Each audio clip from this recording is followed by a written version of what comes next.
야고보서 4장 11절에서 12절. 성경책 신약 성경 374페이지. 제가 가진 신약 성경 374페이지입니다.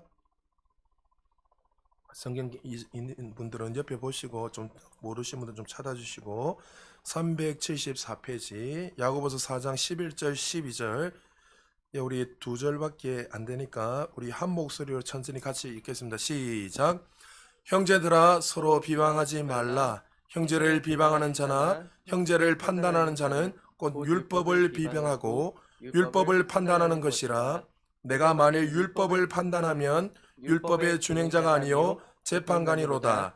입법자와 재판관은 오직 한 분이시니 능히 구원하기도 하시며 멸하기도 하시느니라. 너는 누구에게 이웃을 판단하느냐. 아멘.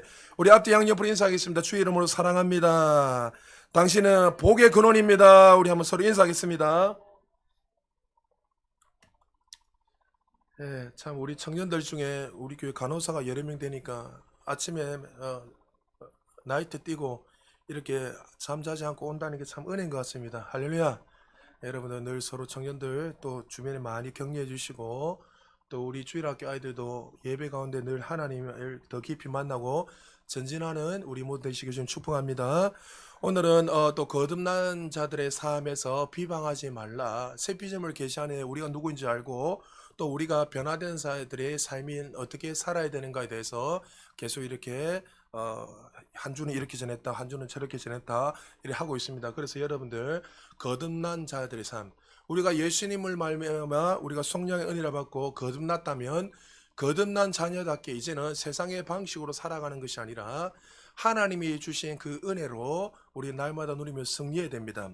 오늘 본문에 보면은 야고보 사도가 교회 안에 다시 말해 거듭난 자들에게 비방하지 말라고 말씀하고 있습니다.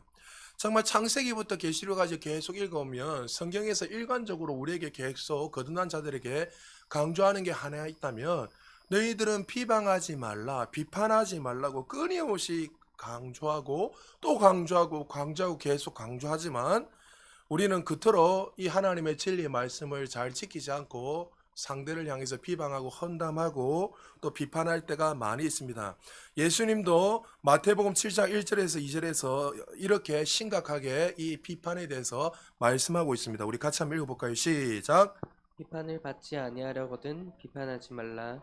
너희가 비판하는 그 비판으로 너희가 비판을 받을 것이요 너희가 헤아리는 그 헤아림으로 너희가 헤아림을 받을 것이니라. 비판하지 말라. 비판한 그대로 너희가 어떻게 해요? 하나님 분명히 물으시고 심판하신다고 말씀하셨습니다.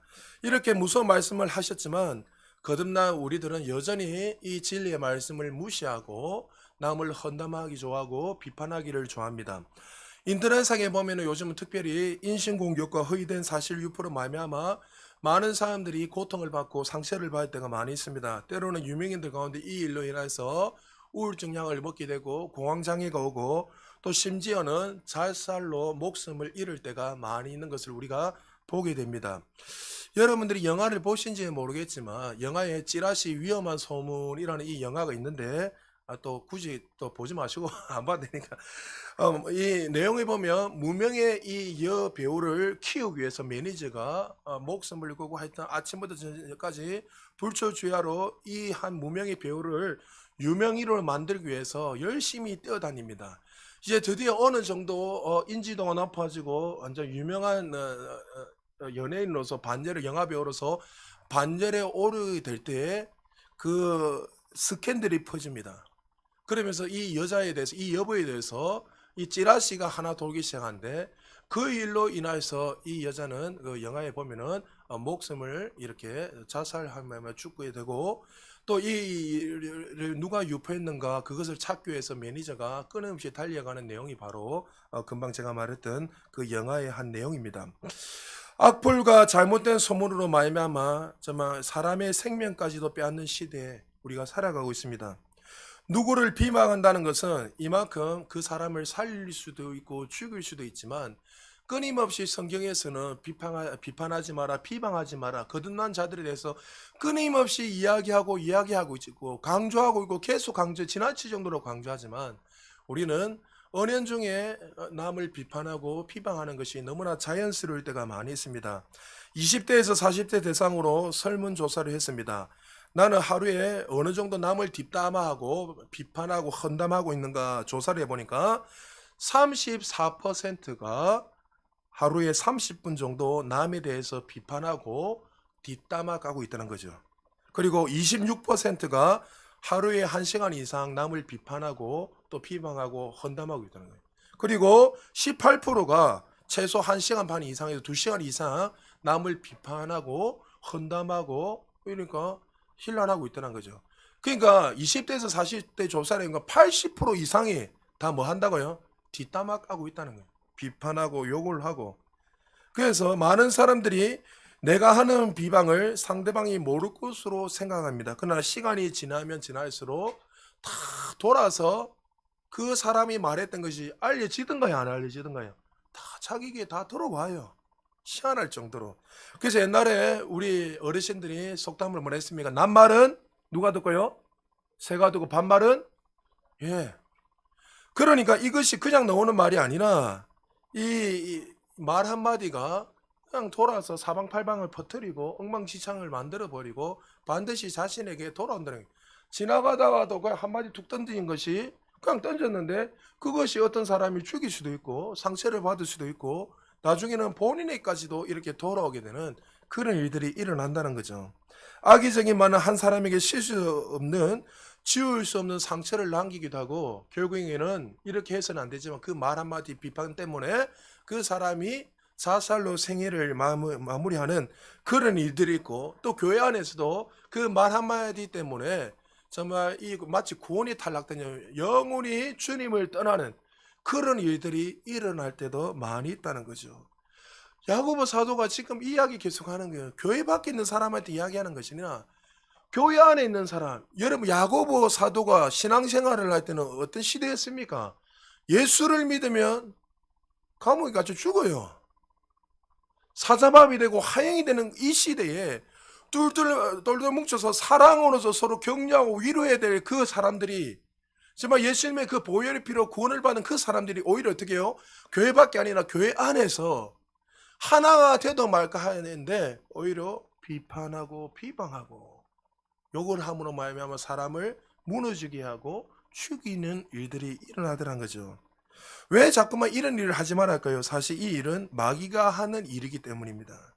말을 통해서 사람들을 이간질하고 결국에는 믿음에서 떠나가기도 하고 마귀는 끊임없이 이 말을 통해서 교회를 무너지게 하고 이 인생을 무너지게 하기 위해서 어떤 연약한 자들의 이 말을 통해서 정말 공동체를 무너지게 한다는 거죠. 잠언 20장 19절에 이렇게 말씀하고 있습니다. 우리 같이 읽겠습니다. 시작. 두루다니며 한담하는 자는 남의 비밀을 누설하나니 입술을 벌린 자를 사귀지 말지니라. 두루다니며 한담하는 자, 한담한다는 것은 중상모략하는 자, 비판하는 자, 비방하는 사람들과는 어떻게 해요? 사귀지 마라. 그것이 지혜다. 이렇게 말합니다. 탈무드에서 이 말에 대해서 이렇게 비판해서 이야기합니다. 살인을 한 것은 한 사람을 죽이지만 헌담하는 이는 남을 비판하는 사람은 한 명이 죽는 것이 아니라 세 사람을 죽이게 된다. 험담하는 사람이 죽고 또 그 다음 주 누구요? 듣고도 반대지 않고 있는 가만히 있는 사람이 죽고 또 헌담의 대상이 되는 사람 죽는 거예요. 그럼 제가 예를 들어서 은정이를 비판했어요. 그럼 뭐 예를 들어서 저도 죽고 은정이도 죽고 옆에서 중간에 가만히 있다가 듣는 사람도 죽고 세 명이 최소 죽는다는 거죠. 그만큼 이 비판이 헌담이 정말 공동체를 무너뜨리고 사람을 살릴 수도 있고 죽일 수도 있다는 거죠. 주님이 우리에게 분명히 말씀하셨습니다. 비난하지 말라, 헌담하지 말라, 비판한 대로 비방한 대로 너는 반드시 심판받게 될 것이라고 말씀하고 있습니다. 하나님 지금 여러분 두렵고 떨리는 마음으로 이렇게 해라 이 의미가 아니라 왜 이렇게 강조를 하냐면 거듭난 사람들은 이 말을 통해서 사람을 살릴 수도 있고 죽일 수 있기 때문에 너희들은 항상 그것을 인식을 하고 공동체 안에서 주변에서 어떻게 해요? 너희들 엉뚱한 말을 하면 험담하면 내가 너희들 멸하겠다 이 의미로 말하는 게 아니에요. 이것을 잘 새겨두고 어떻게 해요? 하나님의 자녀답게 사람을 살리고 공동체를 세우는 그런 자가 되라는 것을 말씀하고 있는 거예요. 할렐루야. 그러므로 거듭난 하나님의 백성들은 이제 거듭난 하나님께 이 세대를 본받지 말고 세상의 방식이 아니라 이전에 내가 주인이던 내 방법으로 살아가는 인생이 아니라 이제 하나님의 선하시고 기뻐하시는 온전한 뜻을 통해서 날마다 이 거듭난 자들의 품격답게 정말 거듭난 자녀답게 살아갈 수 있는 우리 모두 되시기를 주님 축복합니다. 오늘 야고보 사도가 이 그리스도 안에 있는 이 공동체를 향해서 왜 비방하지 말아야 되는지 비판하지 말아야 되는지 세 가지를 이야기하고, 그러면 이런 일들이 있을 때 우리는 어떻게 해야 되는지에 대해서 세 가지를 구체적으로 말씀하고 있습니다. 먼저 첫 번째요. 왜 우리가 비판하지 말아야 됩니까? 이유가 뭡니까? 같이 읽읍시다. 시작. 우리는 한 형제이기 때문입니다. 자, 옆 사람 한번 쳐다보세요. 앞뒤. 우리가 남이가. 할렐루야. 우리는 정말 생물학적으로는 여러분들이 볼 때는 뭐 같은 피를 나누지 않은지 모르겠지만은 그리스도 안에서 한 형제고 한 자매가 영적으로 되었다는 거예요. 할렐루야. 머리 대신 예수 그리스도의 중심으로 우리는 한 몸이 됐고 한 핏줄이 되었고 한 영이 되었다는 거죠. 그래서 너희는 한 몸이고 한 형제요 한 자매이기 때문에 서로를 비방하지 말라라고 이야기하는 거예요. 야고보 4장 11절에 형제들아 서로 비방하지 말라. 비방하다는 말을 헬라 원문을 보니까 카달랄레오 되는데, 카달라는 뒷담화 정도가 아니라 그를 향해서 중상몰약하고 그 사람이 완전히 무너지게 하고 심하게 비난해서 완전히 무너지게 하는 것, 그것이 카탈랄레오라는 비방하다는 의미를 가지고 있습니다. 그리고 말라라는 헬라의 원문에 보면 메라는 단어 사용인데, 이 메는 어떨 때 사용되냐면 이 앞에 단어를 강조할 때 사용해요. 그러니까 너희는 한 형제이기 때문에 반드시 절대로 어떻게 해요? 비방하면 된다 안 된다? 하지 말라는 강한 어조로 이야기해. 형제이기 때문에. 여러분, 형제를 정말 한 핏줄이고 한 몸이는 이 형제를 정말 그렇게 비판하고 비방하는 거, 그것은 누구를 비판하는 거죠? 머리 대신 그 예수 그리스도 하나님을 비판하는 것이고, 또 우리 한 몸 된 한 형제의 이 공동체를 깨뜨리는 일이기에 절대로 비방하지 말 것을 우리에게 말씀하고 있습니다. 여러분, 사단의 다른 이름이 마귀인데 그 그리스어 헬라어 원문에 보면은 이 마귀를 디아볼로스, 여러분 디아볼로도 들어봤죠? 디아볼로스라고 하는데, 이 디아볼로스, 이 마귀의 원래 원뜻은 중상몰약하는 자, 헌담하는 자, 비방하는 자, 해방하는 자, 거짓말을 한 자. 그래서 거짓의 압이 누구요? 마귀가 거짓의 압이잖아요. 여러분, 압이라는 것은 뭡니까? 첫 번째를 의미하는 거잖아요. 최초로 거짓말한 자가 누구라고요? 사단이라는 거예요. 마귀라는 거예요. 그러니까 우리가 헌담하고 비방하고 욕할 때에, 남을 비난할 때 누가 역사한다는 거예요? 사단이 역사하는 거예요. 그냥 단순히 그 사람이 속이 허해가지고 남한테 막 조잘거리고 여러분, 솔직하게 우리 한두 사람 모이면 남 욕하는 거 좋아해 안 좋아요? 예, 좋다 하잖아요. 아직 다 멀었네. 너무 재밌거든요. 돌아왔으면 남는 게 아무것도 없어요. 나도 상하고 그 사람도 듣지 않아도 돼야 될 건데 그 사람도 마음이 갑자기 흥분하기 시작하잖아요. 아무 이유도 모르고 있다 갑자기 이야기하니까 뭐가 막 혈기가 올라오고, 그 말 한마디 때문에. 이 말의 건세가 그렇다. 이 말 한마디가 말을 통해서 사람을 살릴 수 있고 죽일 수 있는데, 비방할 때, 해방할 때 누구야? 사단이 역사에서 그를 지배하고 그를 통해서 공동체를 무너지고 그 영혼까지도 무너지게 한다는 거죠. 야고보가 왜 이렇게 강력하게 말합니까? 거듭난 하나님의 백성들은 이제는 세상의 가치관과 기준을 두고 살아가는 인생이 아니라 마귀의 지배 아래 있는 것이 아니라, 우리가 이전에 예수 밖에 있을 때는 마귀의 지배 아래 있고 그는 영혼이 치유갈 수밖에 없게 그냥 자신이 주인에서 마음대로 살아갔지만, 이제 성령이 주인이 되고 하나님 나의 주인이 되셔서 나의 구원자 되기에 이제 하늘의 말을 하고 하나님의 자녀답게 해야 된다는 거예요. 거듭났을 때는 우리는 완전한 자가 되었어요. 할렐루야.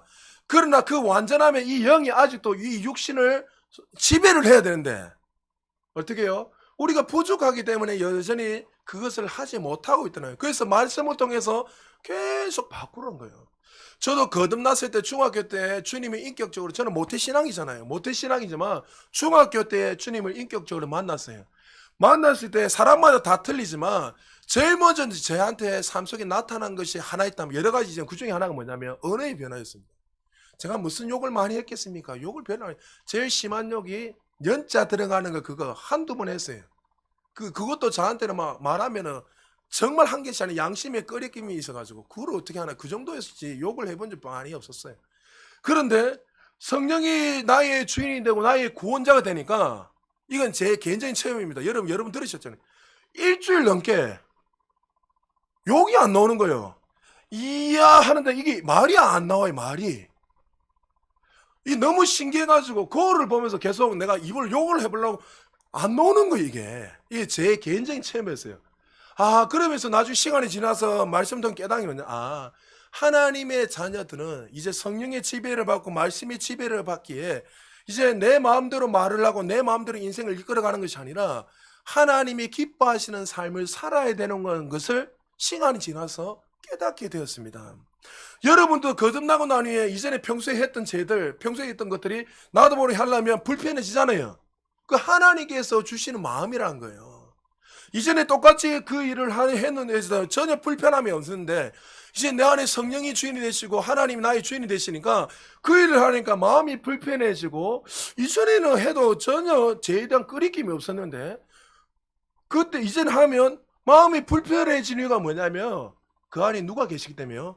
성령님이 가셔서 하나님의 자녀들은 그렇게 살면 안 된다는 것을 계속 말씀해 주시는. 그래서 하나님 우리는 이미 거룩해지지만 거룩한 삶을 계속 살아갈 수 있도록 성령님께서 우리를 주관하시고 이끌어 가시는 거예요. 그래서 성령이 임하면 너희를 가르치고 생각나게 하시고 진리로 인도하는 이유가 바로 여기 있는 거예요. 할렐루야. 그래서 우리가 비판하고 비방하다 보면 사단이 지배를 받아서 사단의 지배를 통해서 공동체를 무너뜨리고 인생을 무너지게 하기 때문에 특별히 우리는 한 형제고 한 자매이기 때문에 하지 말라는 거죠. 세상의 가치를 가지고 살아가는 사람들은 서로를 경쟁하고 경쟁 상대로 생각하고 비교 위에 있는 것이 성공이고 승리라고 말씀합니다. 그래서 누군가가 실수를 하고 조금 잘못하면 정말 냉정하게 차갑게 그 실수를 비판하고 비난해서 그 사람을 끌어내려서 무너지게 할 때가 얼마나 많이 있습니까? 그러나 우리가 한 가족이라면 그 연약함을 품고 긍휼히 여기고 그 아픔을 나의 아픔, 그 실수로 나의 실수로 인정하고 서로를 안아줄 때 그를 통해서 그 사람이 세워지고 그 공동체가 아름답게 세워진다는 거예요. 할렐루야. 왜? 한 형제고 한 자매이기 때문에. 그래서 진정한 친구는 언제 나오지요? 어려울 때. 전쟁터에서 진정한 벗이 나온다 하잖아요. 평소에는 서로 뭐 편안할 때는 이 누가 진짜 벗인지 가짜인지 표가 안 나다가 정말 어려운 순간이 닥칠 때에 아, 이 사람이 정말 내 편이었고 내 친구였다는 것을 아는 것처럼 우리가 잘 되고 있을 때는 뭐 서로 뭐 그렇게 격려할 필요가 없어요. 원래 잘 되고 있으니까. 그러나 정말 우리 그 사람의 연약한 모습을 보고 오히려 우리가 안아주고 격려해 줄 때 그 섬김을 통해서 그 영혼이 살아나고 꽃이 피고 열매를 맺게 된다는 거죠. 지금 야고보 사도가 누구한테 이야기한다고요? 거듭난 그리스도인들에게 이야기하는 거예요. 세상 사람 이야기하는 게 아니에요. 그 순교의 목숨을 걸고 오늘 내일 같이 신앙생활을 하다가 어떤 사람은 또 사형을 받고 또 하형을 받고 사자밥에서 죽어가고 그 현장 속에서 누구보다도 똘똘 뭉쳐서 이런 신앙생활을 열심히 하고 있는 그 현장 앞에서 여러분 비판하지 마십시오 이렇게 말하고 있다는 거예요. 그 가운데서도 여전히 어떻게 해요? 비난하고 비판하고 있다는 거죠. 여러분 고사 성어 중에 여러분 잘 아는 간포지교 아시죠? 간중이와 포석이를 통해 이 친구의 진정한 우정, 이 버스에 대한 우정에 대해서 이야기하고 있는데 이 이야기가 참 많이 있지만 몇 가지만 말씀드리겠습니다. 간중이와 포석이가 한 번은 이렇게 같이 그들이 장사를 했습니다. 장사를 할 때 항상 간중이가 포석이보다 더 많이 가요. 똑같이 사업을 하고 있는데 예를 들어서 간중이는 만약에 6을 가져가면 포석이를 4를 가져가는 거예요. 아, 어떨 때는 7을 가져가고 3을 가져가. 그러니까 사람들이 가서 포석이에게 이야기하는 거예요. 간중이하고 똑같이 일을 한데 이 간중이가 당신보다 더 많은 돈을 가져갑니다. 그래 이 주변 사람들이 그렇게 말을 할 때 이 포석이 이렇게 말합니다. 나는 간중이보다 우리 집이 더 잘 살기 때문에 그가 더 많이 가져가는 것이 당연합니다. 이렇게 말합니다. 간중이는 또 3번이나 벼슬길에 열심히 공부를 했는데 3번이나 미끄러졌습니다. 그때 많은 사람들이 그 간중이를 향해서 그는 무능한 사람이다. 보잘것없는 인생이다 이렇게 이야기했습니다. 그럴 때 그 소식을 듣고 포스기가 간중이에 대해서 이야기하면 뭐냐면 너는 정말 달란트가 많은데 재능이 많은데 시대를 잘못하고 났기 때문에 네가 그렇게 떨어졌다. 너에게 더 좋은 일이 있을 것이다. 오히려 포스기가 간중이를 위로하는 거예요. 전쟁터에 이렇게 또 나가게 됐는데 세 번이나 나갔는데 이 간중이는 세 번이나 도망와서 집으로 오게 됐습니다. 모든 사람들이 간중이를 향해서 욕을 합니다. 정말 나라를 사랑하지도 못하고 그는 배신자고 배반자고 도망다니는 자였다. 그때 포스기가 뭐라냐면 간중이에게는 노부모가 있다. 나이가 많이 든 노부모가 있기 때문에 전쟁 가운데서도 그 부모를 섬기기 위해서 그가 그렇게 전쟁터에서 와서 부모를 섬기기 위해서 왔다. 그때 여러분 간중이가 이 포스기를 향해서 이렇게 말합니다. 나를 낳아주신 분은 부모님이지만 나를 알아주는 사람은 포스기밖에 없다. 그래서 간포스기가 나온 거예요. 여러분 이런 사람이 있다면 정말 교회뿐만 아니라 세상은 아름다워질 것이고 이 사람을 통해서 마치 포스기 같은 이 사람을 통해서 더 많은 사람들이 위로를 받고 소망을 얻게 되고 그의 인생은 새로워질 것입니다. 하나님 우리에게 말씀하십니다. 차가운 마음으로 냉철한 마음으로 사람을 비판하고 비난하는 것이 아니라 넓은 마음으로 사랑으로 공동체를 품으라. 왜? 우리는 한 형제고 한 자매이기 때문에 정말 예수 믿지 않는 사람은 아직 예수를 믿지 않는 죄인들이지만 그는 어떻게 보면 또 하나님 택감 받은 백성이라면 반드시 나중에 예수를 믿게 돼서 또 구원의 반열에 들어올 것인데 누군가를 판단하는 것이 아니라 그 자를 사랑하는 마음으로 섬기게 될 때에 너를 통해서 정말 많은 공동체뿐만 아니라 가정이 회복되는 그런 역사가 일어난다는 거죠. 사랑하는 여러분, 우리 부산 제조교회가 한 형제고 한 자매에서 기억하고 늘 서로를 사랑하고 서로를 격려하고 세워주는 그런 사랑의 공동체 되시기를 주의 이름으로 축복합니다. 그리고 두 번째요, 비방은 하나님의 말씀을 어기는 거기 때문에 비방해서는 안 된다는 거죠. 비방이란 것은 단순히 사람을 뒷담화하는 수준이 아니라 근본적으로 무엇을 어긴다고요? 하나님의 말씀, 이 계명을 어긴다고 하나님 말씀하고 있습니다. 야고보 4장 11절 같이 한번 읽어보겠습니다. 시작. 형제들아 서로 비방하지 말라. 형제를 비방하는 자나 형제를 판단하는 자는 곧 율법을 비방하고 율법을 판단하는 것이라. 내가 만일 율법을 판단하면 율법의 중현자가 아니요 재판관이로다. 자, 형제를 비방하는 것이 무엇을 한다고요? 율법을 비방하고 율법을 비방하고 율법을 판단한다. 하나님 말씀보다 더 높아지는 거. 하나님 말씀 진리고 생명이고 하나님 말씀인데 이 비방한다 그 자체가 하나님의 말씀을 경홀히 여고 교만하게 살아간다는 증표라는 거죠. 레위기 19장 16절에 이렇게 말씀합니다. 같이 읽겠습니다. 시작. 너는 내 백성 중에 돌아다니며 사람을 비방하지 말며 내 이웃의 피를 흘려 이익을 도모하지 말라.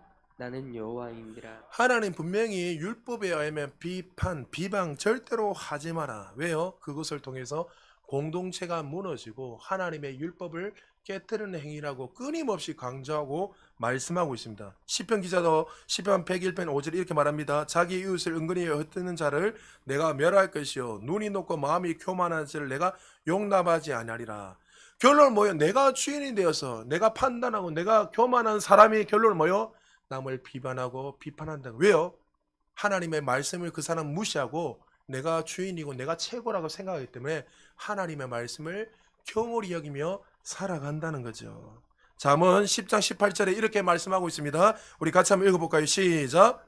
미움을 감추는 자는 거짓된 입술을 가진 자요 중상하는 자는 미련한 자이니라. 미움을 감추는 자는 거짓된 입술을 가진 자요 중상하는 자는 뭐라고요? 미련한 자다. 남을 비판하고 비난하는 자는 미련한 자다. 성경에서 미련한 자는 어리석은 사람을 이야기하는 것이 아니라 그 안에 누가 없는 자요? 예수님이 없는 사람이에요. 그러니까 구원받지 못한 사람을 미련한 자다 이런 거예요. 그 사람 왜 미련한 삶을 살까요? 내가 뭔가를 다 할 수 있고 내가 하나님만 놓고 내가 마치 자칭 어떻게 해요? 내가 주인이 되어 살아가기 때문에 하나님의 은혜 없이 내가 구원을 이룰 수 있고 내 노력으로 내 열심으로 뭔가를 할 수 있다고 내가 주인이 되어서 살아가는 사람, 그 사람에는 하나님 영광이 없겠죠. 하나님이 없기 때문에 그에게는 구원이 없을 것이고 하나님 그에 뭐요? 미련한 자라는 거예요. 그 삶이 어떻다고요? 비방하고 비판하는 이유가 바로 그 삶이 그렇기 때문에 그렇게 살아간다고 말씀하고 있습니다. 바울은 그들을 향해서 로마서 1장 28절에 이렇게 말합니다. 또한 그들이 마음에 하나님 두기를 싫어하매. 비방하는 사람들은 하나님 두기를 싫어한다고 말했습니다. 왜 그랬습니까? 서두에 말했지만 주의 영이 내 안에 없고 내가 주인 위에서 살아가기 때문에 하나님을 나를 지배하시고 성령께서 나를 다스리시면 그 영혼도 사랑하게 되고 그 영혼도 연약한 자에서 인정하는 거예요. 사실 내가 저 사람을 비방할 때에 내가 그 사람보다 조금 더 먼저 일찍 깨달은 것 뿐이지 우리는 여전히 그때 똑같은 사람이었어요. 볼 때에 내가 그 사실을 몰라고 내가 이제는 조금 더 성숙해서 알 뿐이지 여전히 나도 연약한 자이고 부족한 자라는 사실을 깨닫게 되면 비방하고 비판할 이유가 없다는 거예요. 근데 왜 비판하지요? 마치 내가 주인이 되어서 살아가니까. 하나님의 말씀을 경홀히 여기고 무시하기 때문에 비판하고 비난한다는 거죠. 사실 이스라엘 백성들에게 여러분 율법을 주신 이유가 뭐죠? 그들이 왜 율법을 어기면서까지 하나님의 말씀을 무시할까요? 그들에게 하나님 율법을 주신 이유는 이제 구약의 사람들에게는 이 율법을 통해서 죄를 깨닫게 하기 위해서 율법을 주셨어요. 그러면 율법을 열심히 지키면 지키서는 사실 그 율법이 몽환 선생, 다시 말 초등 교사가 되어서 정말 하나님 앞에 세우게 만드는 게 율법이에요. 그런데 그들은 어떻게 해요? 율법을 통해서 율법을 열심히 지키면 지킬수록 내 스스로 구원받을 수 없는 존재인 것을 깨닫고 누구를 바라보게 되죠? 구원자이신 그 예수 그리스도를 바라봐야 되는데 그들은 그 단계까지 올라가는 것이 아니라 오히려 어떻게 해요? 그 율법을 무시하고 내 뜻대로 내 방법대로 할 수 있다고 그들이 믿고 살았다는 거죠. 그런 자는 어리석은 자의 미련한 자고 그런 자들은 어떻게 해요? 내가 주인이 되기 때문에 남을 비판하고 비난하며 살아간다. 그래서 하나님은 너희들은 율법을 어기는 자고 다시 말해서 말씀을 무시하고 어기는 삶이 바로 비방이라고 말씀하고 있다는 거죠. 사랑하는 여러분, 남을 정죄하는 것이 아니라 날마다 그리스도 앞에서 내 자신이 누구인지 인식을 하고 오히려 성도를 세우고 공동체를 세울 수 있는 그런 저와 여러분 되시길 주님 축복합니다. 혹시나 여러분들 가운데 정말 저 사람에게 정말 이렇게 뭔가 말하고 싶다. 그럼 먼저 여러분들이 주님 앞에 긍휼의 은혜를 구하세요. 하나님, 내가 자꾸 저 사람 보면서 나도 모르게 비방하고 판단하는 그런 마음이 자꾸만 듭니다. 그럼 주님 앞에 서서 기도할 때 하나님 은혜를 구하면 하나님이 은혜를 부어주셔서 깨닫게 해주실 거예요. 만약에 그 사람에게 정말 반복적인 그런 일하고 어쩔 수 없이 정말 그 사람에게 말을 하고 싶다. 그러면 여러분 사랑의 마음을 가지고 그 사람을 정죄하고 책망하는 것이 아니라 그 사람을 기도하고 사랑하는 마음으로 가서 존중하는 마음으로 그 사람에게 건면하십시오. 그럴 때에 그 말을 통해서 그 사람은 변화될 것이고 그걸 통해서 공동체가 아름답게 세워진 것을 믿으시기 바랍니다. 그리고 세 번째요.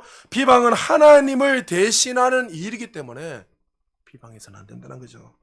비방한다는 건 다시 말해서 하나님의 자리에 누가 앉는다는 거예요? 내가 앉는다는 거예요. 사람은 판단하는 것은 인간의 영역이 아니라 하나님만이 우리를 판단하십니다. 할렐루야. 사람은 절대로 인간을 판단해서는 안 됩니다. 야고보 4장 11절 12절 같이 읽습니다. 시작. 네가 만일 율법을 판단하면 율법의 준행자가 아니요 재판관이로다. 율법자와 재판관은 오직 한 분이시니 능히 구원하기도 하시며 멸하기도 하시느니라.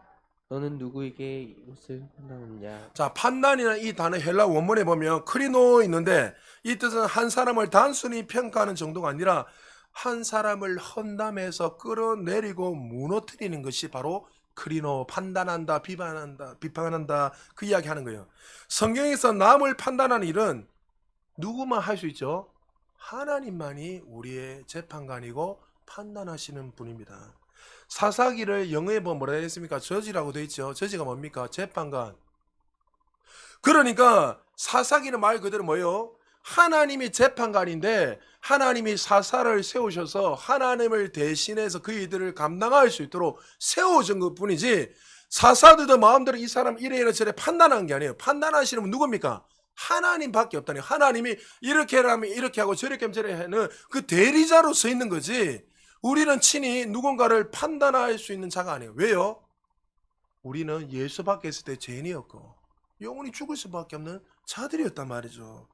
여러분 열왕기사 3장 9절에 이 솔로몬이 지혜를 구합니다. 이스라엘의 두 번째, 그러니까 세 번째 왕이죠. 세 번째 왕인데 어떤 지혜를 구합니까? 이걸 우리 아이들이 잘 들어야 돼요. 자꾸만 아이들 기도할 때 지혜를 주세요. 지혜를 주.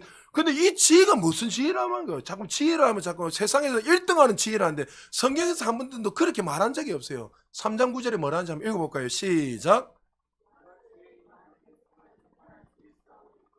듣는 마음을 종에게 주사 주의 백성을 재판하여 선악을 분별하게 하옵소서. 솔로몬이 어떤 지혜를 구했습니까? 하나님, 내가 왕입니다. 사람들이 볼 때는 정말 뛰어나고 지혜롭고 막 별의별 이야기하지만 내가 감히 이 하나님의 백성들을 재판할 수 없는 존재이니 재판관은 오직 하나님이시니 선악을 분별하는 마음, 다시 말하면 하나님의 마음을 부어주셔서 이 백성들을 잘 섬기고 재판할 수 있도록 은혜를 다하여 주옵소서.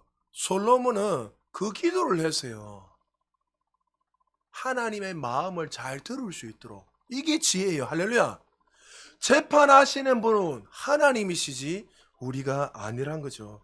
민수기 12장에 보면 여러분 잘 아는 이 판단에 대한 두고 중요한 스토리가 나옵니다. 여러분 잘 아는 모세가 구스 여인을 취합니다. 결혼하게 됩니다. 쉽게 말해서 여자 있지만 그때는 일부 다처제였기 때문에 구스 여인을 취하게 되는데, 구스가 뭡니까? 그 당시 에티오피아입니다. 아프리카 사람, 흑인입니다. 율법에 의하면 유대인들은 절대로 이방인들과 결혼할 수 있어요, 없어요? 하면 돌 맞아 죽어요. 반드시 죽습니다. 그런데 감히 어떻게 하나님을 대면한다는 모세, 200만이 넘는 이 이스라엘 백성을 이끌어내는 이 모세 리더자가 구스 여인을 취하는 걸 보고 아론과 미리암이 난리가 났는 거예요. 판단하기 시작했어요. 비방하기 시작했습니다. 네가 뭔데 모세야, 네가 어떻게 율법을 어기고 이러니 저러니 하면 막 욕하기 시작합니다. 여러분, 우리가 비판하고 판단하기 전에 한 가지 아셔야 될 게 뭐냐면 항상 하나님의 눈으로 봐야 돼요. 하나님의 눈으로 보지 않으면, 지금 미리암과 아론은 하나님의 눈으로 본 것이 아니라 저 인간이 어떻게 해서 저렇게 율법을 어기면서 저렇게 하는, 왜 모세가 저렇게 했을까, 그거에 대해서 관심이 없고 그냥 날카로운 이 차가운 냉철한 이 잣대를 가지고 비판하기 시작했습니다. 그때 민수기 12장 1절에 보니까 2절에 보니까 이렇게 말했는데, 모세가 구스 여자를 취하였더니 그 구스 여자를 취하였으므로 미리암과 아론이 모세를 비방하니라. 그들이 이르되 여호와께서 모세와만 말씀하셨느냐 우리와도 말씀하지 아니하냐 하며 여호와께서, 잘 보세요, 여호와께서 이 말을 들었다 했습니다. 우리가 말하는 한마디 한마디 하나님 다 듣고 계세요. 그리고 그 항에서 이렇게 말씀합니다. 12장 3절에서 우리 9절까지 교독합니다. 이 사람 모세는 온유함이 지면의 모든 사람보다 더하더라. 이르시되 내 말을 들으라. 너희 중에 선지자가 있으면 나 여호와가 환상으로 나를 그에게 알리기도 하고 꿈으로 그와 말하기도 하거니와 내 종 모세와는 그렇지 아니하니 그는 내 온 집에 충성함이라. 그와는 내가 대면하여 명백히 말하고 은밀한 말로 하지 아니하며 그는 또 여호와의 형상을 보거늘 너희가 어찌하여 내 종 모세의 비방하기를 두려워하지 아니하느냐. 여호와께서 그들을 향해 진노하시고 떠나시매 나는 날마다 모세에게 말씀하고 얼굴을 대면하며 이야기하는데 너는 단순히 모세가 한 행동을 비판하고 판단하느냐. 그러면서 하나님이 어떠한 일을 그들에게 하십니까? 10절에 보니까 미리암이 나병에 걸리게 되었습니다. 여러분 잘 들으십시오. 죄의 본질이 무엇입니까? 하나님의 일을 누가 대신하는 거예요? 사람이 대신하는 게 죄의 본질이에요. 하나님의 자리에서 내가 재판하고 판단하는 것, 그것이 인간의 첫 번째 범죄한 일이었습니다. 하나님 아담에게 말씀하십니다. 동산 중앙에 있는 선악을 알게 하는 나무를 먹으라, 먹지 마라. 먹으면 정녕 죽는다 했습니다. 근데 아담이 어떻게 해요? 먹고 난 다음에 한 일이 뭐죠? 판단했습니다. 하나님, 당신이, 내가 돌라 소리도 하는데 당신이 준 이 여자가 나한테 먹으라 했습니다. 판단하고 비판하고 하나님을 향해 원망하기 시작했습니다. 이게 제 근본 본질이었어요. 첫째, 남을 비판하고 판단하고 하나님의 자리에 내가 앉아서 비판하고 그 사람을 판단하는 거. 아, 내가 보니까 우리 공동체 어떻고 저떻고. 여러분, 공동체는 하나님이 일하시는 거예요. 여러분들이 만약에 그것이 보이면 그 앞자리에 서서 판단하고 정죄하는 것이 아니라 오히려 그 부족한 부분을 채워주는 사람이 되십시오. 할렐루야. 저도 여러분 늘 말했잖아요. 저는 부족하기 때문에 늘 어디 가든지 자신 있게 이야기해요. 우리 성도님들이 정말 대단한 성도님들 저를 날말 섬겨주시고 같이 동력하기 때문에 은혜 가운데 목회가 된다고. 어디 가든지. 제가 금요일날도 이야기했잖아요. 다른 교회 가니까 목사님들 매번 하나만 뭐라고요? 변 목사님은 몇천 명 목회를 하고 있는 목사 같다고. 제가 무슨 교만이 그게 아니 그 이야기 하는 게 아니라 내 안에 계시는 분이 누구라고요? 내 안에 계시는 분이 창조자고 구원자시고 그리고 같이 동령하시는 분들이 그렇게 많이 있는데 제가 당당해야죠. 숫자가 많고 정기 중요한 것이 아니라 여러분 이런 당당함이 있어야 돼요. 할렐루야. 여러분 안에 계시는 분이 이 세상의 주권자세요. 주관자. 그런데 왜 자꾸만 뭔가 조금 잘못되면 그거 가지고 움츠러들고 아이고 나는 안 되는 것 같다. 여러분들이 내 자신을 그렇게 바라보는 거지. 하나님은 여러분을 향해 여전히 사랑으로서 최고의 작품으로 보고 계세요. 여러분 인간의 이 창세기부터 짝이면 인간의 역사의 흐름 보면요. 항상 하나님을 대신해서 그 자리에 인간이 앉으려는 그 마음, 그 비판하고 판단하는 그것 때문에 끊임없이 공동체가 무너지고 또 수많은 사람들이 무너졌다는 거죠. 사랑하는 여러분, 서로 비판하지 말고 판단하지 않는 우리 모두 되시기를 주님 축복합니다. 지금까지 우리는 비판하지 말아야 될 것에 대해서 설명했습니다. 우리가 한 형제고 한 자매이기 때문에 단순한 덕목이 아니라 비방하는 것은 하나님이 자리에 내가 대신 앉아서 그 말씀을 어기는 것이기에 하나님은 결단고 하나님의 자녀들은 판단하지 말 것에 대해서 이야기했습니다. 자, 그러면 우리가 인간인지라 살아가다 보면 나도 모르게 어떠한 자세를 가지고 비판하고 판단할 때가 있어요, 없어요? 인간인지라 연약하기 때문에 있단 말이죠. 그러면 우리는 이럴 때에 어떻게 해야 되는가? 어떻게 실천해야 되는가? 첫 번째요. 남의 허물을 볼 때 누구의 허물을 먼저 봐야 됩니까? 내 자신의 허물을 먼저 보시기를 주님의 축복합니다. 타산지석이나 말이 있습니다. 다른 사람의 허물을 볼 때 나 자신의 허물을 먼저 보는 것. 자, 누가복음 6장 41절에 예수님도 우리에게 말씀하셨습니다. 같이 읽겠습니다. 시작. 어찌하여 형제의 눈 속에 있는 티는 보고 내 눈 속에 있는 들보는 깨닫지 못하느냐. 예수님이 이렇게 이야기하는 거예요. 다 우리는 연약한 자라는 거예요. 할렐루야. 예수님은 누구보다 우리를 잘 아셨어요. 너희들이 허물도 많고 부족하고 연약하다. 너희들이 하나님의 자녀 성령이 충만한 받아도 여전히 인간인지라 좀 하나님 원하시는 기쁜 삶 노력하고 열심히 살아가고 있지만 인간인지라 여전히 부족하다는 거예요. 그래서 남의 그 눈에 있는 티를 볼 때 부족한 부분을 볼 때 그걸 가지고 욕을 하고 비판하는 것이 아니라 오히려 어떻게 해요? 내 자신의 들보 내 자신의 삶에 내 부족함을 보고 오히려 어떻게 해요? 그 사람이 그 연약함을 인정하고 서로를 사랑으로 세워주라고 말씀하고 있다는 거죠. 우리는 항상 남의 허물을 보는 인생이 아니라 그 허물을 가려줄 수 있는 우리 모두 되시길 주님 축복합니다. 저도 사역하면서 이런 사람들 얼마나 많이 만나봤겠습니까? 정말 다양한 사람, 이유 없이 비판하고 비난하고 사역을 시작하면 딱 같이 교사하고 부장으로서 부감을 같이 해서 한 공동체 섬겨야 되는데 조금만 마음에 들자면 앉아가지고 계속 알잖아요. 이 사람들 딱 평안한단 말이죠. 자기 마음을 마음대로 못하니까 앉아 목사가 왔는데 이때까지 내 마음대로 했는데 딱 보니까 이 만만치 않는 거예요. 이 목사를 보니까. 그러니까 어떻게 해요? 앞에서는 말을 못하고 뒤에서는 막 하면서 막 이간질해서 시작을. 저도 인간인지는 얼마나 열받겠습니까? 기도하기 시작했습니다. 하나님, 저 집사님을 빨리 데려가시든지 아니면 나를 빨리 데려가시든지 아니면 하나님 문제를 해결해 주든지 시간에 정해놓고 기도하기 시작했습니다. 기도를 하면 할수록 하나님이 어느 날 찾아오셔서 그 영혼에 대해서 보여주는 거예요. 그 영혼이 얼마나 그 인생을 정말 그 성장 비행을 전체를 쫙 보여주면서 그가 그렇게 살아갈 수밖에 없네요. 이유. 그가 이렇게 지금 이렇게 말할 수밖에 없는 이유에 대해서 막 보여주시는 거예요. 그래도 처음에는 이해가 안 되네요. 그래도 하나님의 일을 하는데 어떻게 그 자리에서 그렇게 할 수 있습니까? 근데 하나님이 보여주시면서 그 영혼도 내가 사랑하고 사랑받을 자라는 것을 저에게 깨닫게 준 거예요. 놀라운 사실은 그 집사님이 변화된 게 아니라 누가 변화됐을까요? 제가 변화돼 버렸어요. 아, 정말 저 영혼도 사랑받을 대상이고 나도 얼마나 연약한 존재고 부족한 존재를 깨닫게 되니까 오히려 그 사랑으로 그 영혼을 품고 기다려주니까 어떻게 됐습니까? 그 집사님도 나중에 큰 일꾼을 해서 옆에서 가장 최고의 조력자로서 같이 그 일을 하게 됐다는 거죠. 여러분, 우리가 빛으로 살아가게 되면 어둠은 사라지는 거예요. 할렐루야. 우리는 이런 일이 있을 때 어둠을 취한단 말이죠. 부정한 말을 취하게 되고 저 사람을 멸하고 죽이려는 그런 것을 취해버린단 말이죠. 우리 일반적으로 상처를 줬으니까. 근데 하나님 그렇게 하지 말라는 거죠. 왜요? 남의 허물을 볼 때 오히려 어떻게 해요? 저 영혼도 사랑받을 대상이고 부족한 자란 걸 기억하고 너도 그런 존재였다는 걸 기억하고 오히려 어떻게 해요?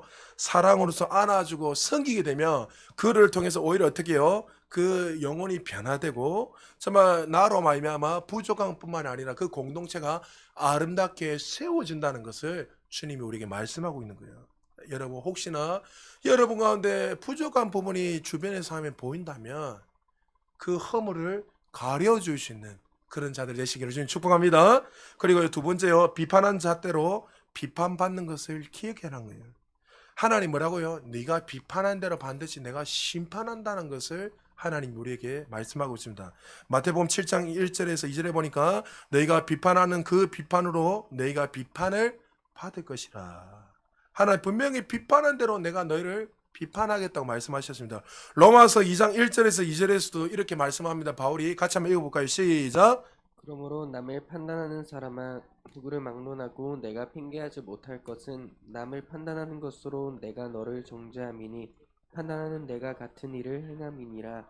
이런 일을 행하는 자에게 하나님의 심판이 진리대로 되는 줄 우리가 아노라. 이 말씀을 읽으면서 더 이상 우리가 무슨 해석이 필요합니까? 하나님이 이렇게 비판하는 것에 대해서 남을 판단하고 뒷담화하는 것에 대해서 반드시 내가 어떻게 해요? 심판하겠다고 하나님 말씀해요. 두렵고 떨림으로 살아라 이 말이 아니라 너희들이 언어를 바꾸고 살리는 말을 해라. 이것에 집중해야 되는 거예요. 내가 이러면 심판받아서 끝나는구나. 여러분 우리가 이 땅에 살아가다가 나중에 주님 앞에 서게 되면 하나님이 두루마기를 쫙 펴셔가지고 몇 월 며칠에 네가 뒷담화 까고 무슨 말 한 거 다 할까요 모를까요? 다 보여주세요 여러분. 계시록이 분명히 말씀했잖아요. 우리가 이 땅에 살아갈 때에 정말 우리가 주님의 자녀로서 살아가야 될 것이 더 많은 시간이 있는데 제한된 이 시간 속에서 사랑을 하고 격려하고 세워줄 시간도 부족한데 우리가 오히려 남을 욕하고 비판하고 비판한다면 그것을 통해서 마귀도 역사할 뿐만 아니라 나도 상처를 받고 그 사람도 상처를 받고 공동체도 무너지고 수많은 일들이 일어난다는 거예요. 그러므로 내가 하나님이 이렇게 강조하는 이유는 뭐라고요? 너희들을 다 멸하겠다 이 의미가 아니에요. 그 정도로 어떻게 해요? 그렇게 하지 말라는 거예요. 왜? 그리고 공동체 아니잖아요. 사랑받을 대상이고 나도 그를 사랑하는 사람인데 너희가 어떻게 그렇게 할 수 있느냐. 이 사실을 깨닫게 되면요 절대로 비판하지 마. 모세가 실수한 것 중에 하나가 뭔지 아십니까?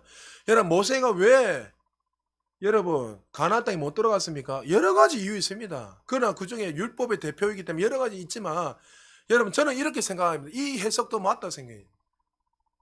모세가 너무 열받아가 또 죄짓고 불평하고 원망하니까 모세가 어떻게 해요? 하나님께서 반석을 명예를 했는데 어떻게 했습니까? 칠했습니다. 반석은 예수 그리스도를 예표한댔잖아요. 그러면 그 예수 그리스도를 한 번 해서 생명의 역사가 일어나 한 번 하면 되는데 그가 또 쳤다는 것은 구원이 다른 곳에 있다는 그 예표적인 의미예요. 그런데 모세가 그렇게 한 이유가 뭐예요? 하나님의 백성들을 무시하고 조져한 거예요. 이 망할 놈들 한번 읽어보세요. 하나님의 거룩한 백성을 그가 저주해버린 거예요. 여러분 우리가 이 사실을 안다면 감히 어떻게 하나님이 사랑하는 이 자녀들의 백성들을 우리가 함부로 저주할 수 있습니까? 사랑하시기를 주의 이름으로 축복합니다. 세워주기를 주의 이름으로 축복합니다. 우리가 정말 이 사실을 안다면 설령 여러분들이 만약 이런 비판하고 막 남을 비난하려나 하면 항상 이렇게 인식하십시오. 내 옆에 누가 계시다? 하나님, 예수님이 나와 함께 앉아 계시다. 듣고 계시다. 성경에 보면 뭐래요? 우리가 말할 때마다 내가 네 말한 대로 해주겠다. 내가 듣고 있다. 계속 그 이야기 하세요. 정말 주님이 내 안에 계시고 주님이 나와 늘 동행하지 이 사실을 안다면 우리는 부족하고 연약해도 어떻게 필터가 되어서 말을 어떨 때는 부족할 수도 있지만 절제한 말들을 나올 수 있을 거예요. 여러분 그래서 항상 내 안에 성령님이 계시고 주님이 나와 함께 하시는 사실을 기억하고 정말 이거 조잘조잘하기 너무 좋단 말이죠. 그러나 하나님이 하지 말라는 이유를 잘 기억하시고 우리는 세우는 말, 살리는 말 하시기를 주의 이름으로 축복합니다. 그리고 마지막으로요. 비판을 넘어 사랑으로 사람을 섬길 수 있고 세울 수 있기 때문에 우리는 비판을 해서는 안 된다는 거죠. 남을 비판하지 않는 것으로 끝나는 것이 아니라 우리는 사랑으로 세워야 돼요. 왜요? 사랑만이, 말씀만이 그 사람을 변화시키기 때문에. 할렐루야. 우리 부모님들 늘 알잖아요. 이거 잘 안 되니 저도 잘 안 되니 어떻게 자꾸만 자녀들 어떻게 해요? 이렇게 가르치면서 자꾸 해요 안 해요? 자녀들 합니까 안 합니까? 자녀들 부모님들 엄마가 이래라 아빠가 이래라 저래라 계속 뭐 이렇게 해라 저렇게 해라 요렇게 해라 저렇게 해요 안 해요? 잔소리. 예, 왜 엄마한테 아버지한테 혼날까봐. 근데 우리는 참 선한 부모님들은 정말 선한 의도로 한단 말이에요. 누가 부모님 나쁜 의도로 하겠어요? 맞죠? 다 사랑으로 해요. 근데 그렇게 한다고 지적한다고 바뀌어요 안 바뀌어요? 안 바뀌어요. 절대 바뀌지 않는다는 거죠. 만약에 그 말이 맞다면 예수님이 이 땅에 오셔서 우리 죄인들 이 땅을 향해서 어떻게 해요? 하나님 저주를 퍼부시죠 오히려. 우리 예수님이 오셔서 이 죄인들을 향해서 저주하셨습니까? 사랑으로 안아주셨습니까? 사랑으로 안아주셨습니다. 예수님이 막 기적과 표적을 일으키고 있을 때 예루살렘에 수많은 사람들이 호산나 다윗의 자손이 하면서 모든 사람들이 하나님을 예수님을 칭송하고 축복했어요. 근데 얼마 되지 않아서 어떻게 해요? 하나님을 향해 예수님을 향해 모든 자들이 저주하기 시작했습니다. 저주를 받고 비판을 받아야 우리가 오히려 누가 우리의 비판을 받으셨죠? 예수님이 대신해서 우리의 비판과 비난을 받으셨어요. 예수님이 십자가 지시면서 모두 신란하고 비판한 자들을 향해서 하나님 어떻게 기도하십니까? 예수님이 하나님 저들의 죄를 용서하여 주옵소서. 저들의 죄를 그들이 모른다는 거 쉽게 말해서 그들이 하는 일 우리가 하는 일 도대체 무엇인지 모르고 있다는 거예요. 예수님은 오히려 비난하고 비판하는 자들을 향해서 사랑으로 안아주셨어요. 그 사랑 때문에 우리가 구원받은 거예요. 할렐루야. 사랑만이 그 사람을 바꾸는 거예요. 비판이 아니라. 아까도 말했잖아요. 혹시 여러분 가운데 정말 저 사람을 향해서 건면을 하고 말하고 싶다. 그럼 제일 먼저 주님 앞에 딱 나와 기도하세요. 하나님 은혜를 다하여 주옵소서. 그것을 보여줬다는 것은 기도해라는 거예요. 기도. 은혜를 다하여 주옵소서. 그리고 나서 정말 아까 말한 것처럼 그 사람에게 정말 건면하고 싶다. 그러면 차가운 이성으로 냉정하게 그 사람에게서 이래라 저래라 말하는 것이 아니라 그 영혼을 사랑하는 마음으로 그 영혼이 잘 되기 위해서 교정하는 마음으로 정말 내가 높아니까 내가 당신보다 더 잘났으니 그것이 아니라 정말 사랑하는 마음으로 그 영혼에게 갔을 때 그 영혼은 그것을 듣고 변화가 일어날 것이에요. 할렐루야.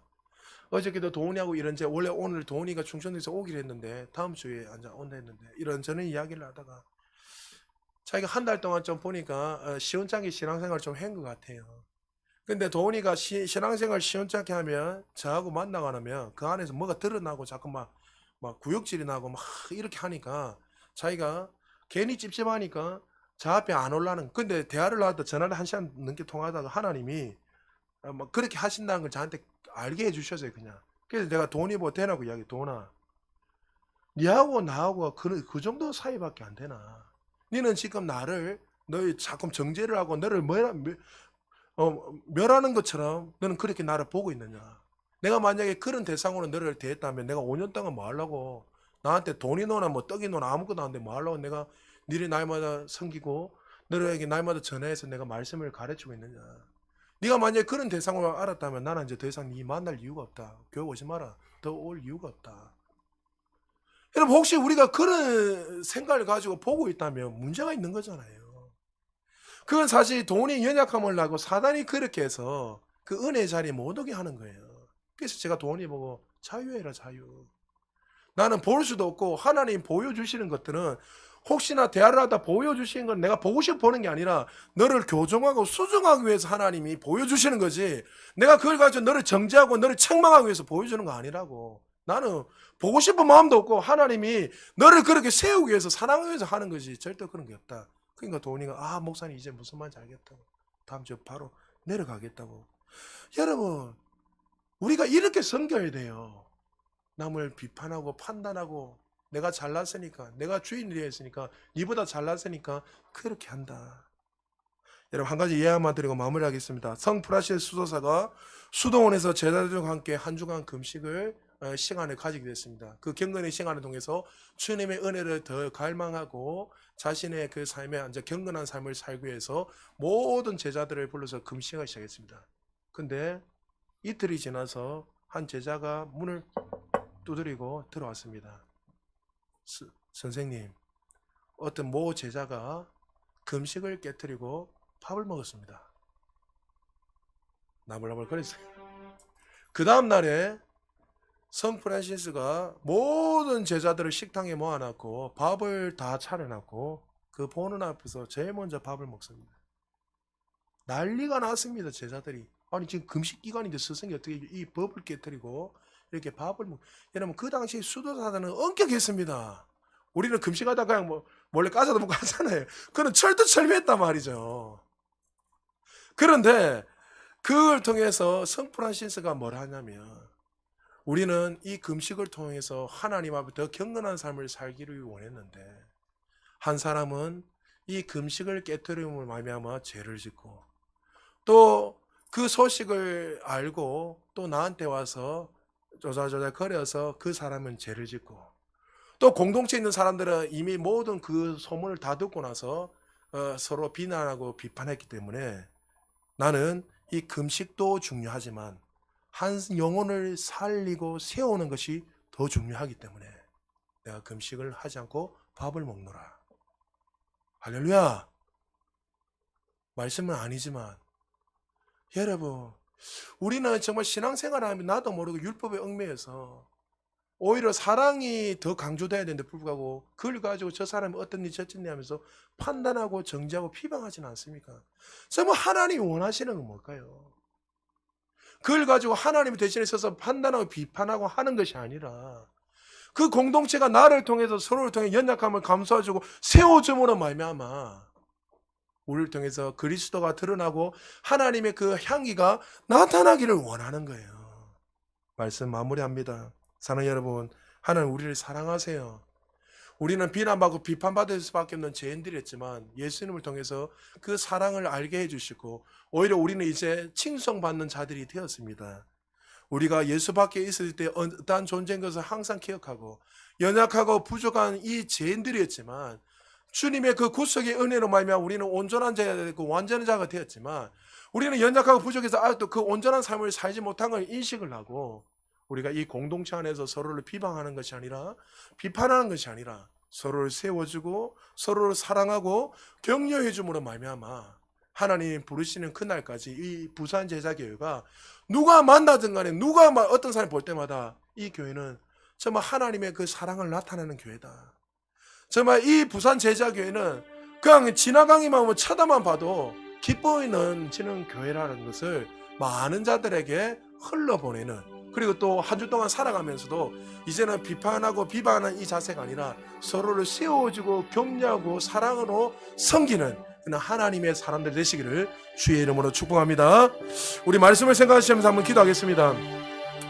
혹시 여러분 가운데 나도 모르게 연약한지라 한 주 동안 살아가면서 또 순간순간마다 나도 모르게 누구를 비판하고 비방하고 있지는 않는지 내 언어의 품격이 어떻는지 한번 돌아보십시오. 나도 모르게 저도 목사인지라 나도 모르게 비판하고 판단하는 참 많이 있습니다. 만약 여러분 그런 삶을 살았다면 이 시간 먼저 회개합시다. 하나님, 내가 주님의 자리에 먼저 서서 그 사람 비난하고 내 입술을 통해서 공동체를 깨뜨리고 또 우리 가정을 깨뜨렸음을 고백합니다. 이제 이 언어를 바꾸고 순간순간마다 하나님 이런 일들이 일어날 때마다 이제 내 마음에 사랑이 더 넘쳐서 그 사람을 세우고 공동체를 세우심으로 말미암아 나를 통해서 교회가 아름다워지고 또 나 사회가 변화되고 또 우리 가정이 변화되는 그는 하나님의 자녀로 쓰임받을 수 있도록 은혜를 다하여 주옵소서. 우리 주의 한번 해주 한 1분 동안 우리